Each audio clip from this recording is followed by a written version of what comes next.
Hello everyone, I'd just like to take a moment to probably introduce myself to you. As you can see, I'm imitating the style of Yahtzee, and I'm also going to be starting my very own video game review series, as you should already know because you've seen my first video on Assassin's Creed Brotherhood. If you haven't, quite frankly, fuck you and get out of my face. I call myself the fake Yahtzee, that's too easy, and as you can see with my hat and some round glasses, I look like Harry Potter except with better looks.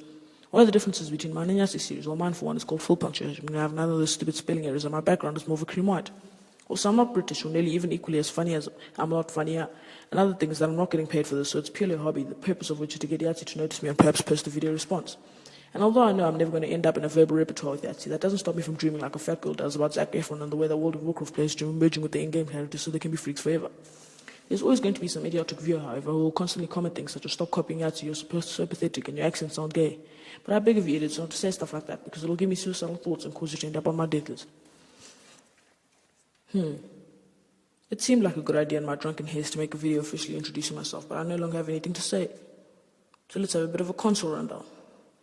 As every game with half brain cell knows, we have actually scratched that. We also have to accommodate the brain dead World of Warcraft zombies and actually erase those scratches because I'm not actually sure that those players know life beyond World of Warcraft actually exists. The gormless fucks would only go out of the dark basements to infect and turn perfectly normal human beings into pay for an internet update. Sorry, I lost my train of thought there for a moment, but rest assured I'm back on. As I was saying, every game of the 21st century knows that there are only 3 types of video game consoles worth mentioning. And no, the PC is not a console, it's a computer. Those of you playing games on one, do yourselves a favor and get a real console before I 5-star pimp slap you across the face. The 3 consoles worth mentioning are the PS3, the Wii, and the Xbox. It starts with the Wii. And for the casual game, exclamation marks, you play actually all games by waving the controller around like you're a white boy trying to dance. It's described as an immersive medium, but in actual fact, it's about as immersive as a marble on a dry spot surrounded by water. You don't even need to stand up to play the Wii, and in fact, you could attach your controller to a vibrator which will do all the work for you while you sip tea and get square pupils from looking at all the horrible pixelated graphics. Let's move on to the Xbox 360, which has so much money behind it could buy most of Africa. But has this money been well used? N-fucking-O.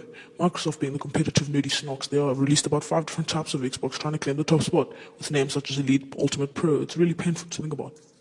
Also, the Wii mainly has games for those still in their mother's rooms. The 360 is designed for hardcore gamers such as 9 to 12-year-olds and hair-old men in their mother's basements. Last but not least, we have Sony's PS3, a massive behemoth that requires a crane to lift and an uncanny ability to concentrate for more longer than 4 hours, listening to Steve Hawking theorize what if games so heavily based on a storyline that one wonders if they intend to be games at all. If we were to compare all 3, I suppose the one would have to be the PS3 for having the least problems and the most lucrative and drooling database. But don't become addicted for PS3 before your girlfriend becomes your ex and boxes you in the room with some Wii.